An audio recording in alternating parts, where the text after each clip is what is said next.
नमस्कार, आप live cities देख रहे हैं। मैं हूं गरिमा भारती और मेरे साथ सीनियर जर्नलिस्ट ज्ञानेश्वर मौजूद हैं।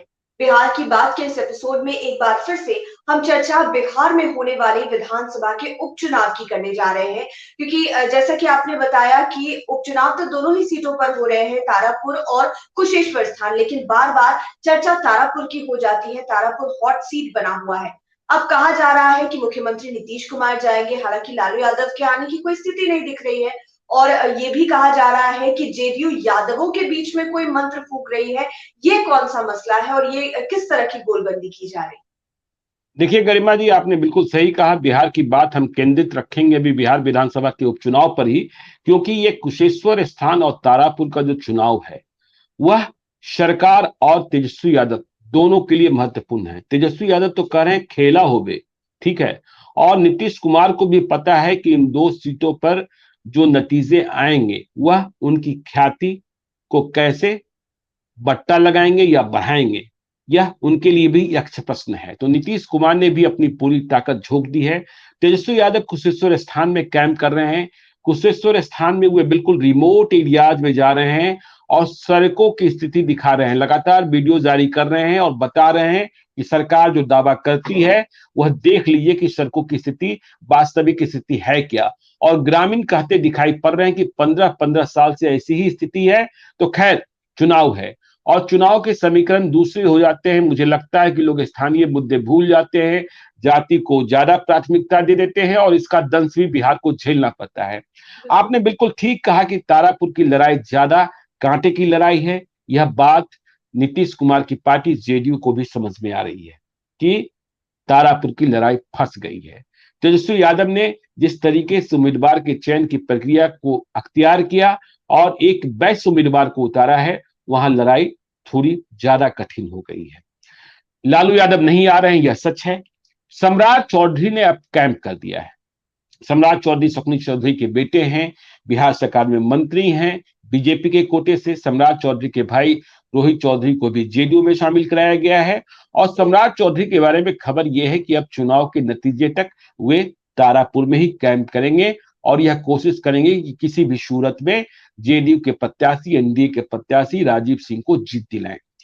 ठीक इसी प्रकार से नीतीश कुमार के बारे में खबर है कि वे टिटिया बम्बर जा रहे हैं, जहां जनसभा को संबोधित करेंगे। नीतीश कुमार की तैयारी है, लेकिन लालू यादव नहीं जा रहे हैं, यह भी बात अब प्रमाणित है, मतलब यह बात पुष्ट हो गई है। सुशील कुमार मोदी के रोड शो की बात हो रही है, क्योंकि वैश्य उम्मीदवार वहां निर्णायक हो गए हैं। यादव और मुसलमान के साथ यदि वैश्य मतदाताओं ने आरजेडी के पक्ष में मत कर दिया तो लड़ाई और भीषण होगी। देखिए, आज ही जिला परिषद का वहां जो कुछ चुनाव हुए थे उनके नतीजे आए हैं। इनमें एक जेडीयू समर्थित अनिल सिंह असरगंज इलाके के हैं, वो चुनाव जीत गए हैं। तो जेडीयू के लिए यह एक सुखदायी बात है। और ये वो अनिल सिंह हैं जिनकी वजह से पहले कभी राजीव सिंह चुनाव हारे थे। तारापुर में विधानसभा का चुनाव हुई, आपको पता है कि राजीव सिंह पहले 3 बार चुनाव हार चुके हैं। तो ये सारे समीकरण देखिए, जेडीयू को लगता है कुशवाहा मत में कोई दिक्कत नहीं है। जेडीयू को लगता है कि बिंद मतदाताओं में भी दिक्कत नहीं है। बिंद मतदाताओं में सेंधमारी करने की कोशिश आरजेडी भी कर रही है। देखिए, जो मंत्र फूकने की बात कर रहे थे, आपने जो सवाल पूछा, देखिए चुनाव में कई तरीके के मंत्र चलते हैं। एक मंत्र पूजा का भी होता है और एक मंत्र चुनाव का भी होता है। तो जो चुनावी मंत्र है ना, वह कान में फूका जाता है। तो कान में किसे फूका जा रहा है तारापुर में, यह गौर करने की बात है। यह चुप्पा सा मंत्र है। समझाया जा रहा है यादव मतदाताओं को, उनके बीच यह चर्चा। आज मैं सुबह कई लोगों से बातचीत कर रहा था, तो उनके बीच यह चर्चा कानों में दी जा रही है कि अच्छा ये बताइए, तारापुर तो हम और आप, मतलब कुशवाहा और यादव लड़ते रहे हैं। कभी हम जीते हैं, कभी आप जीते, लेकिन तेजस्वी यादव, लालू यादव ने आपकी दावेदारी को, आपके हक को ही छीन लिया। ये देखिए, मंत्र फूका जा रहा है यादवों में, जो आरजेडी का आधारभूत है, कि अब तो आप तारापुर की दावेदारी कर ही नहीं सकते। यादव की दावेदारी गई। यदि आप मन से वोट देते हैं आरजेडी को, मंत्र फूका जा रहा है, फिर हम कह रहे हैं, तो आगे कोई यादव यहां से चुनाव नहीं लड़ पाएगा। मतलब हम तो लड़ते रहेंगे, कुशवाहा है तो हम लड़ते रहेंगे, लेकिन आपकी दावेदारी खत्म हो जाएगी, वैश्य यहां काबिज हो जाएंगे। तो यह समझ लीजिए कि आपको अपनी दावेदारी बरकरार रखनी है कि नहीं रखनी है। तो यह बात यादवों के बीच संदेश देने की कोशिश की जा रही है कि लालू यादव ने आपकी सीट को, मतलब यादव की दावेदारी को वैश्य में ट्रांसफर कर दिया है।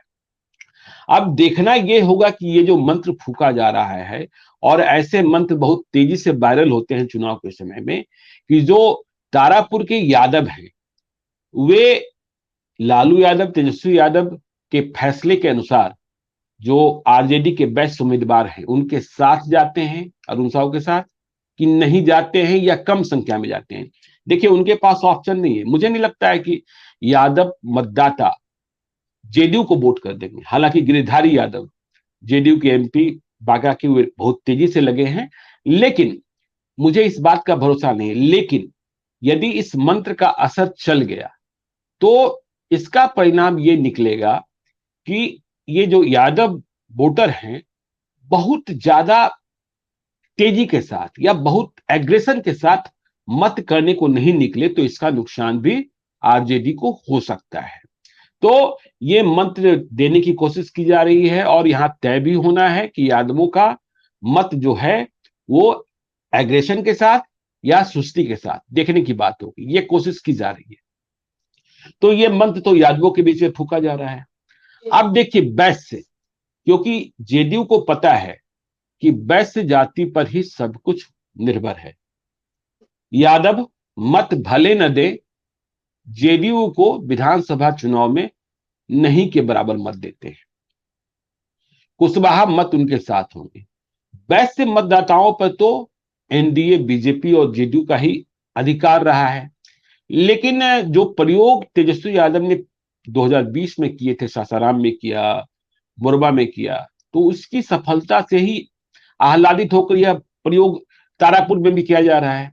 तो इस बात का खतरा एनडीए को सता रहा है, इसलिए सुशील कुमार मोदी भेजे जा रहे हैं, प्रमोद कुमार वैश्य मतदाताओं के बीच घुमाए जा रहे हैं कि देखिए आपको इन्हें किसी भी तरीके से अपने से दूर नहीं जाने देना है। और लगातार आप देख रहे हैं ललन सिंह जो नेशनल प्रेसिडेंट हैं जेडीयू के, वे कैंप कर रहे हैं वहां, और यह बताने की कोशिश की जा रही है वैश्य मतदाताओं को। देखिए, वैश्य जो तबका है उनका जो मूल कारोबार है वो व्यापार है, जो पेशा है। तो उन्हें बताने की कोशिश की जा रही कि 2005 के पहले क्या हाल था। 2005 के पहले क्या शाम को 6 बजे के बाद आप दुकानें खोल पाते थे? 1990 से 2005 के बीच दौर कैसा गुजरा है, किनके साथ वारदात होती थी, कौन लोग वारदात करते थे। तो एक और यादवों के बीच वो मंत्र फूका जा रहा है, और दूसरी ओर वैश्य मतदाता जो ट्रांसफर न हो जाए।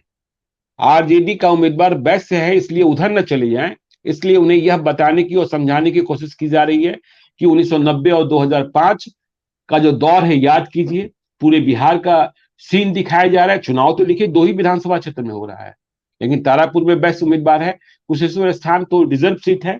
तो वहां वैश्य मतदाताओं को पुराने दिन, पुराने दृश्य दिखाने की कोशिश की जा रही है कि यदि आपने स्थानीय उम्मीदवार देखकर और अपनी जाति का उम्मीदवार देखकर मत परिवर्तन कर दिया, आप इधर से उधर चले गए, तो आप समझ लीजिए कि नुकसान किसका होगा।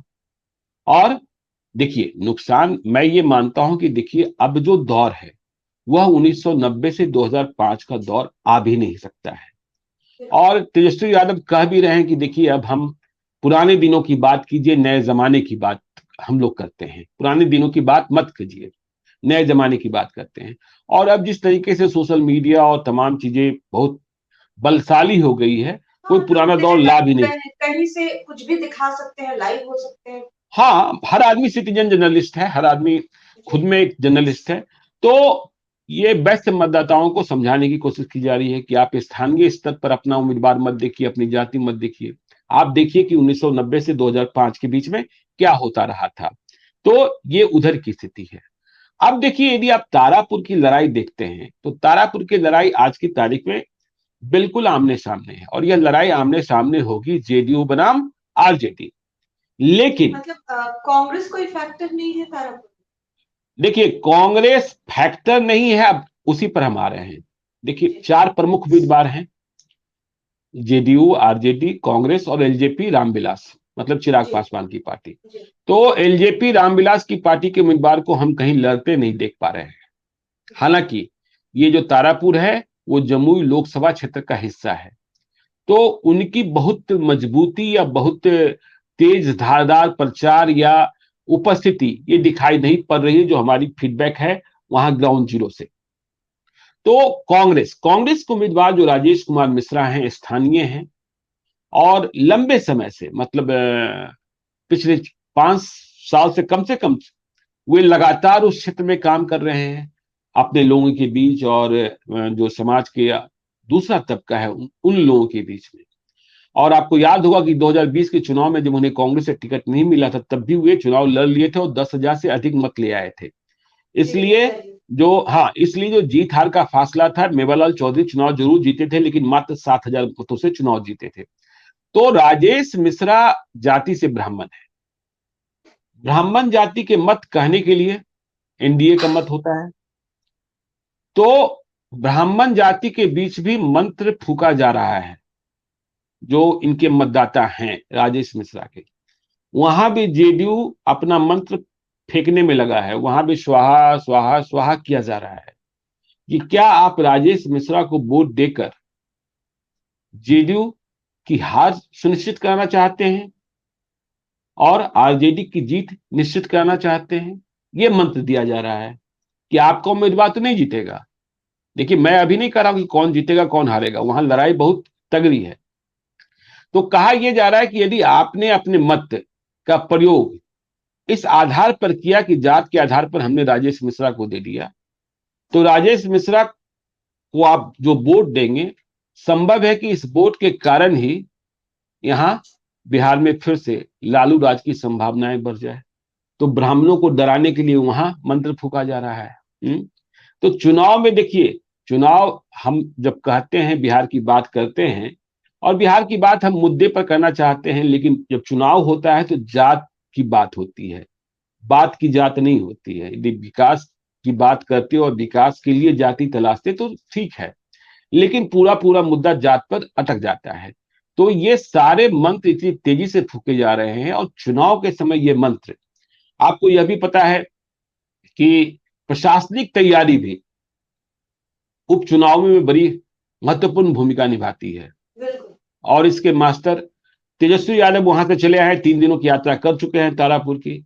अब इनके और कौन कौन, इन्होंने सारे विधायक 43 पंचायतों में 43 विधायक उतार रखे हैं वहां तारापुर के। तो वो भी जाति के अनुसार? वो भी जाति के अनुसार, मतलब वहां अभी आप जाएंगे तो आपको लगेगा कि कोई टूरिस्ट स्पॉट बना हुआ है, कि हर इलाके में, हर पंचायत में, हर गांव में आपको बड़ी बड़ी गाड़ियां, वैसी गाड़ियां जो कभी गांव के लोगों ने नहीं देखी होगी, वैसे लोग जिनका नाम नहीं सुना होगा, तो वे नाता रिश्तेदार जाति कुटुंब खोज खोज कर वो कर रहे हैं। बूथ मैनेजमेंट देखना होगा। और यादवों का एग्रेशन, यदि आरजेडी को लड़ाई को बराबरी की फाइट में रखना है, तो यादव मतदाताओं का एग्रेशन बहुत ही आवश्यक होगा, क्योंकि सबसे अधिक मतदाता यादव के, फिर कुशवाहा के। तो कुशवाहा, अब देखिए, अब इसका दूसरा कोण भी है कि यादव बनाम कुशवाहा की लड़ाई यहां होती है, कुशवाहा बनाम यादव की लड़ाई होती है।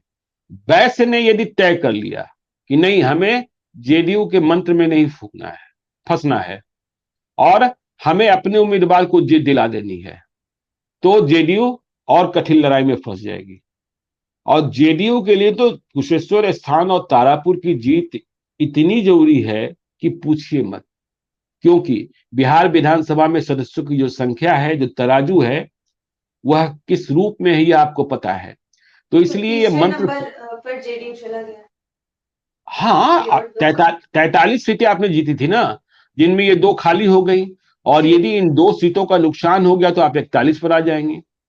तो जो बीजेपी वाले चुपके चुपके बोलते हैं, वो और तेजी से बोलने लगेंगे। अब आपके पास सुशील कुमार मोदी जैसे मित्र भी नहीं है, सुशील कुमार मोदी भी तो आप देख ही रहे हैं ना कि कुछ भी हुआ किनारे लगा दिए गए, किनारे लगा दिए गए ना। बड़ी सारी बातें हुई कि चलो डिप्टी सीएम नहीं बनेंगे तो राज्यसभा जाएंगे, राज्यसभा भेज भी दिए गए। तो लेकिन इसके बाद क्या हुआ, बड़ी चर्चा हुई कि केंद्र में मंत्री बना दिए जाएंगे, लेकिन केंद्र में मंत्रिपरिषद का विस्तार भी हो गया और सुशील कुमार मोदी नहीं शामिल किए गए। तारकिशोर प्रसाद को भी इसलिए लगाया जा रहा है कि वैश्य मतदाताओं को। तो ये जो चुनाव है बहुत ही महत्वपूर्ण चुनाव है और इसका असर साफ साफ परिलक्षित होगा। तो इसलिए तारापुर पर विशेष ध्यान रखने की जरूरत है। हमारे रिपोर्टर्स वहां पहुंच रहे हैं, जो अंतिम चुनाव के अंतिम दिनों को विशेष रूप से कवर करेंगे और वहां से हम लगातार फीडबैक ले रहे हैं कि कौन सा मंत्र किसको फूका जा रहा है। तो अच्छा, इन बातों मेरा पर हाँ जी जी जी मेरा अंतिम सवाल, आज जैसे कन्हैया कुमार, जिग्नेश मेवानी सब बिहार आ गए, इनका जो आना है वो कितना असरदार साबित हो सकता है चुनाव में? देखिए, कन्हैया कुमार आए हैं जरूर, जिग्नेश मेवानी भी आए हैं। ये जिग्नेश मेवानी वही हैं जिन्होंने कभी बिहारियों के बारे में बहुत सारी बातें कही थी, आपत्तिजनक बातें कही थी, ठीक है ना, जिसे लेकर बिहार के लोग बहुत गुस्सा हुए थे। कन्हैया कुमार इतने बड़े स्टार प्रचारक नहीं हैं या इतने बड़े स्टारडम नहीं हैं कि वो तारापुर और कुशेश्वर स्थान में कोई करिश्मा कर दे। हाँ, देखिए, अब वे अच्छे वक्ता हैं, अच्छे तर्क देते हैं, जोश भरना जानते हैं। और क्या सरकार का कमजोर पक्ष है या केंद्र सरकार की विफलताएं कहां है?